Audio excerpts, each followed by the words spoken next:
कांग्रेस की आम सभा में उमड़ा जनसैलाब।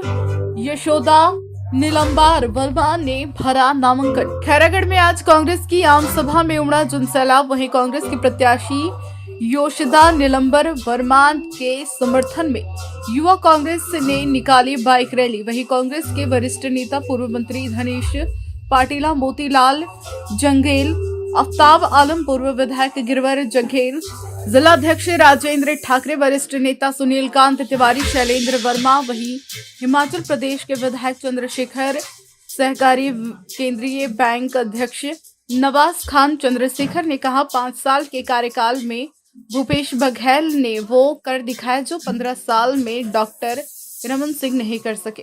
अगर कोई 5 साल बनाम 15 साल की बात करता है तो वो भूपेश बघेल। प्रदेश की जनता के लिए शिक्षा को लेने, किसानों की बात करे, विकास की नहीं किए। प्रदेश की जनता कांग्रेस की सरकार से खुश है और फिर मुख्यमंत्री भूपेश बघेल को देखना चाहती है। वहीं कांग्रेस के वरिष्ठ नेता नवाज खान ने कहा, मामा भांजे की जोड़ी मामा नादगांव से और भांजा खैरागढ़ से हारेंगे। 15 साल मामा ने पूरे प्रदेश की जनता को लूटा और भांजे ने खैरागढ़ की जनता को लूटा। 15 साल खैरागढ़ में गुंडा राज्य था, मामा राज्य मंत्री थे। इन 5 साल में खैरागढ़ की जनता सुकून से है। भूपेश बघेल मुख्यमंत्री बनते ही किसानों का कर्जा माफ, बिजली हाफ। खैरागढ़ को जिले की सौगात डॉक्टर रमन सिंह ने अपने कार्यकाल में क्यों नहीं बनाया? खैरागढ़ को जिला, कंडाई को तहसील का दर्जा क्यों नहीं दिए? सिर्फ झूठ लूट का काम किए थे डॉक्टर रमन सिंह ने। मामा भांजे को लेकर नवाज खान ने बहुत कुछ बोली। वहीं मौजूद खैरागढ़ कृषि उपज मंडी अध्यक्ष दशमत उत्तम जंगेल, जनपद अध्यक्ष नीना विनोद ताम्रकार, नगर पंचायत अध्यक्ष पूर्व खदान श्रीमती संजय मोहविया, विनोद ताम्रकार, गुलाब चोपड़ा, मन्नू चंदेल, संजय मोहविया, सतीश सिंघानिया, बांके वर्मा, सभी ने एक साथ बोले, पूरे देश भूपेश बघेल जैसा मुख्यमंत्री कोई नहीं। वहीं यशोदा नीलांबर वर्मा ने कहा, उपचुनाव आप सभी के आशीर्वाद से जीती थी और आप सबके आशीर्वाद फिर मिलेगा। मैंने अपना बेटा खोया जो 21 साल का था, सिर्फ एक ही बेटा था। मैंने दौलत कमाने के लिए चुनाव नहीं लड़ रही हूँ, आप सबकी सेवा कर सकूं, अपने नौजवान बेटों के लिए कुछ कर सकूं। बस दौलत किसके लिए? एक बेटा था जो अब नहीं है। यह सब मेरे बेटे हैं। बोलते बोलते रो पड़ी। वहीं लोगों की आंखों में भी नम हो गई। दिलीप ओगरे, नदीम मेमन, मोहसिन खान, विक्रेश यादव, तबरेज सिद्दीकी, मुस्लिम रजा, फहाद सिद्दीकी, आशीष देवागन, युवा कांग्रेस अध्यक्ष गुलशन तिवारी अपनी पूरी टीम के साथ मौजूद थे। मयूरी सिंह जिलाध्यक्ष, समन्वयक राजीव, युवा मितान क्लब पूर्व नगर पंचायत अध्यक्ष श्रीमती मीरा चोपड़ा, वही समस्त कांग्रेस के कार्यकर्ता जब मौजूद थे। कांग्रेस के कार्यकर्ता पूरी ताकत से चुनाव मैदान में यशोदा नीलम्बार वर्मा के जीतने के लिए कमर कस लिए हैं। ऐसे यशोदा नीलम्बार वर्मा कांग्रेस प्रत्याशी ने अपना नाम दाखिल किया और यहाँ पे आम सभा रखा गया, तो इसके बारे में थोड़ा सी जानकारी दें। कांग्रेस के कार्यकर्ताओं में, इस क्षेत्र की जनता में अपार उत्साह है, क्योंकि पूरे प्रदेश में एक माहौल है किसानों को आगे बढ़ाने वाली सरकार का। आदरणीय भूपेश बघेल जी के नेतृत्व में जो काम हुआ है उसका असर आज छत्तीसगढ़ में दिखाई दे रहा है और छत्तीसगढ़ की जनता किसान के हित में, किसान को आगे बढ़ाने के लिए छत्तीसगढ़ महतारी जिसने 5 साल तक लगातार सेवा की है, ऐसी सरकार को लाने के लिए छत्तीसगढ़ में कांग्रेस, किसान और सभी मतदाता मुझे दृढ़ संकल्पित नजर आ रहे हैं। मैंने अभी देखा है एक एक कार्यकर्ता, एक एक मतदाता के आंखों में एक विश्वास नजर आ रहा है, जो दिखाता है कि खैरागढ़ में हम लोग प्रचंड वोटों से जीत करके आएंगे और जो लोग खैरागढ़ में एक गुंडागर्दी का माहौल करके राजनीति कर रहे हैं, उनकी गुंडागर्दी का अंत होगा। ये चुनाव आप निश्चित रूप से बड़ा ऐतिहासिक चुनाव है। इस चुनाव से इस क्षेत्र के आक्रांताओं की, इस क्षेत्र का शोषण करने वालों की, इस क्षेत्र को डर और दबाव की राजनीति करने वालों की किसान और मतदाता अंत करेंगे। ऐसा क्या है कि 2018 में तो कांग्रेस की लहर थी, 68 सीट पे आई। 2023 का जो चुनाव है, कांग्रेस का क्या ऐसा मुद्दा है कि जो सरकार दोबारा बनाएंगे? एक चीज आप समझ लीजिए, जो वादा हमने किया था उससे ज्यादा हमने किया है। कर्जा माफ की बात की थी, बिजली बिल हाफ की बात की थी, वो हमने किया। हमारी सरकार ने आदरणीय भूपेश बघेल जी के नेतृत्व में 2500 में धान की खरीदी कहा था, हमने पिछले साल 2640 और 2660 में धान की खरीदी की। इस साल हमारी लगभग 2800 में धान खरीदी की तैयारी है। हमने 15 कुंटल धान की खरीदी हो रही थी, इस साल 20 कुंटल में धान की खरीदी होने जा रही है, जिससे किसानों में अपार उत्साह है। और 20 कुंटल धान की खरीदी मतलब एक एक किसान के परिवार को 15,000 रुपए एकड़ का अतिरिक्त लाभ इस वर्ष से छत्तीसगढ़ की सरकार के द्वारा किसानों के हित में होगा। आज से 2 रोज पहले इसी जगह पे डॉक्टर रमन सिंह जी आए थे, प्रदेश के जो 3 बार कार्यकाल यहाँ पे उन्होंने चलाया, पूर्व मुख्यमंत्री। उन्होंने कहा कांग्रेस के मुख्यमंत्री भूपेश बघेल और कांग्रेस 5 साल सिर्फ लोगों को ठगने का काम किया और झूठ बोलने का काम किया।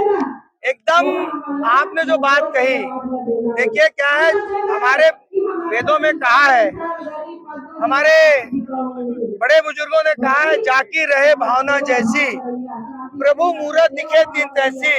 और ठगों को सब ठग नजर आते हैं, क्योंकि रमन सिंह जी ने 15 साल केवल और केवल छत्तीसगढ़ और छत्तीसगढ़ किसानों को ठगने का काम किया है, इसलिए उनकी भाषा ठग की तरह हो गई है। निश्चित रूप से वो ये बताएं कि खैरागढ़ को जिला उन्होंने क्यों नहीं बनाया 15 साल तक, गंडई को तहसील उन्होंने क्यों नहीं बनाया, सालेवारा को तहसील उन्होंने क्यों नहीं बनाया।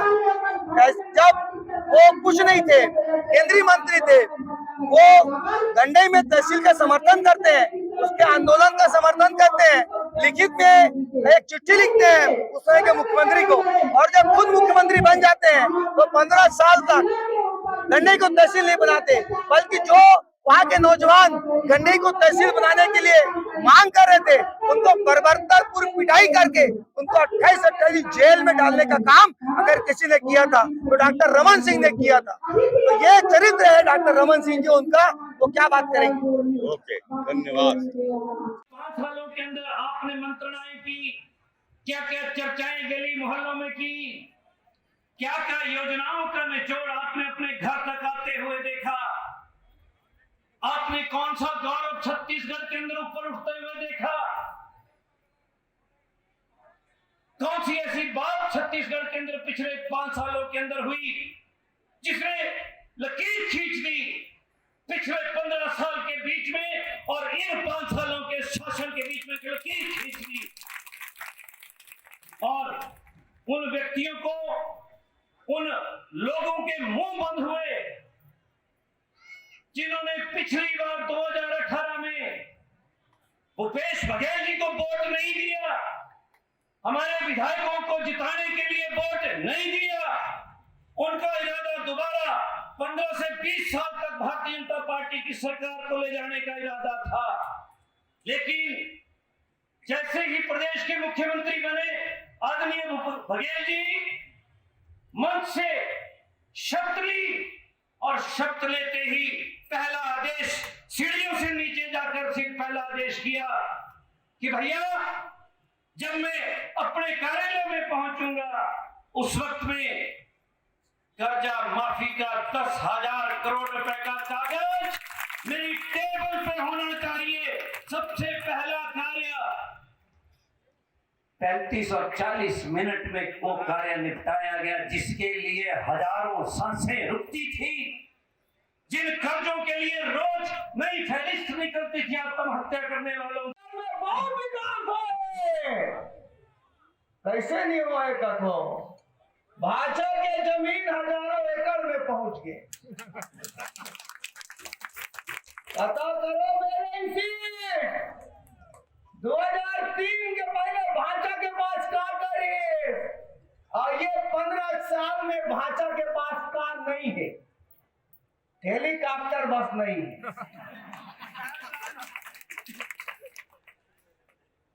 जी हाँ, पथरा मार में वो भांचल गलत होते, मैं दिन गंडई गयो बैंक के जमीन खोजे बार तमें क्या पीछे में किसका जमीन है, तो कि भांचा के जमीन है। सकती क्या करे, एकड़ को याद नहीं पर करोड़ याद है। बोली कम से कम 25-30 करोड़ के भाषा के जमीन गंडी घरों है, छुई खदान में भी है, और खैरागढ़ में तो चारों दिशा में भाचा ही भाचा, भाचा ही भाचा, भाचा ही भाचा। अरे कहाँ ले आई सटीक जमीन, कैसे आई इस भाषा के पास सटीक जगह है? आओ कहा करते सुना को बहुत पैसा है, बहुत पैसा है, बहुत पैसा है, पैसा में चुनाव जीत जगोन, ऐसे होकर दाम है, ऐसे वाला घमंड है। तुम बताओ का खैरागढ़ के किसान बिकने वाला है का? खैरागढ़ के किसान लोग भाषा खरीदी का? खैरागढ़ के मतदाता लोग भाषा खरीदी का? खरीद ली।